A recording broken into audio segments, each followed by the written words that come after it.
finalize and finally concept. So let's first go to the final concept. So in final concept, here we can see we have a class, and once a variable is declared as final, we cannot change its value. As you can see, we are getting an error here under I is equal to 10. If I remove this final, I will stop seeing the error. So anything that we don't want to change, or we want to fix the value that we do not wish to change in the whole framework, so that value we will put as final. In case of a method, for example, here we have a child class with child method, whatever is there, and then we have a parent class with the same method. Okay, so here easily we can do child class. If it is a, we can write child class extends parent class. But if we want to prevent method overriding, so whenever we create an object of child class and we call start method, this one will get called, right? But if you don't want the parent class to have any inheritance, so we will declare it as final.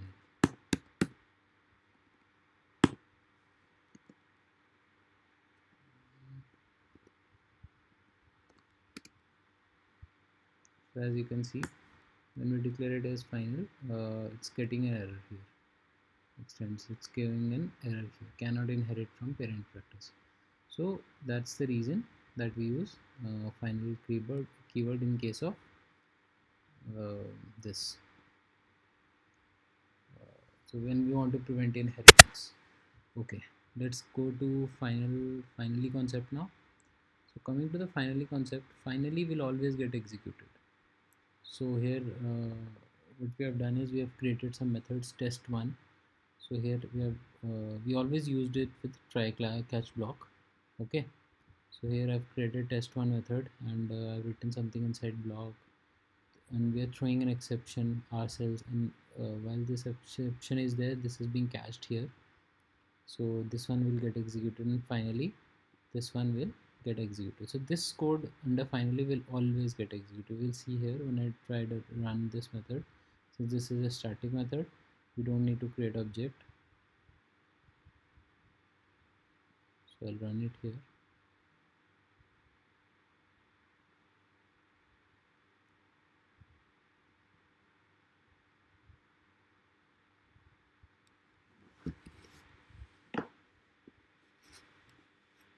So I've run it, it's taking a bit of time to run it.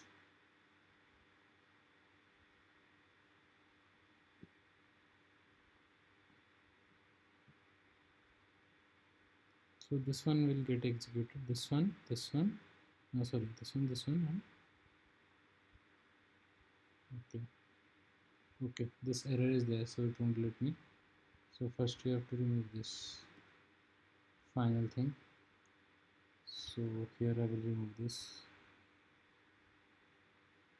and now run again.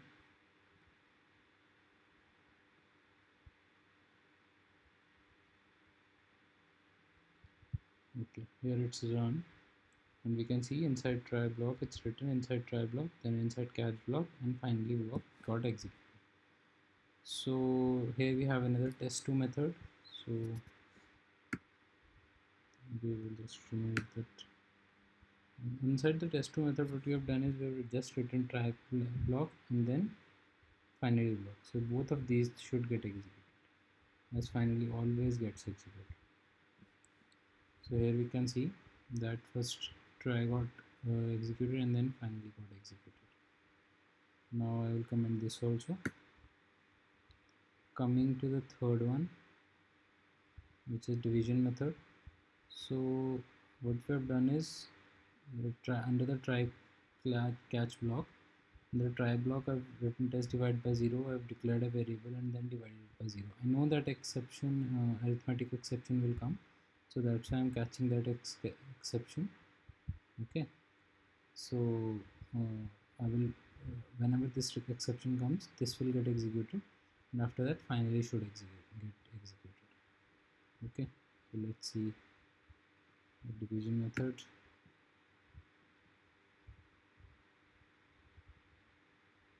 So here we can see that test divided by 0 came, then divided by 0 came under the catch block, and finally got executed. So finally is executed every time, like where finally is used. For example, driver.quit method, and there are database. If you're connecting to it, doing testing on database, and there's an error that comes, okay, and then you catch that exception, whatever that exception comes, and then finally the driver.quit method or disconnect the database is what we can do. So driver.quit will always be there because that needs to be executed every time, so that's important. Apart from that, division is also done. Sometimes this is a very important interview question. For example, here we write null pointer exception instead of this. So what will happen is the exception will get the exception will not get caught, and only this and this will be executed, and we'll have exception error also, okay, in between that, because first we will come here, then it will catch exception error will come, and then finally this will get executed. So here we can see test divided by 0, this will always get executed came, and then exception also came, okay. So that's it from finally concept. So coming to the finalize concept, okay. So here we have finalize concept. So finalize is nothing but a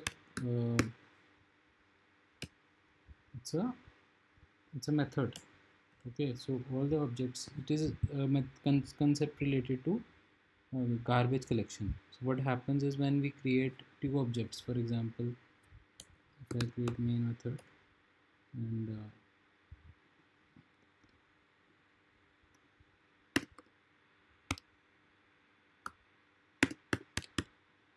so here we have created this method in this class and referring it through reference variable f1, okay, and then there is another class f2. So what I'll do is I'll give f1 equal to null, f2 is equal to null. So what garbage collector will do is it will find all the methods, all the objects which have null except which doesn't have any reference variable. So since they have null, so that's why the garbage collector will destroy those objects. That's the work of garbage collector, okay. Finalize. So this method is not there after Java 8. So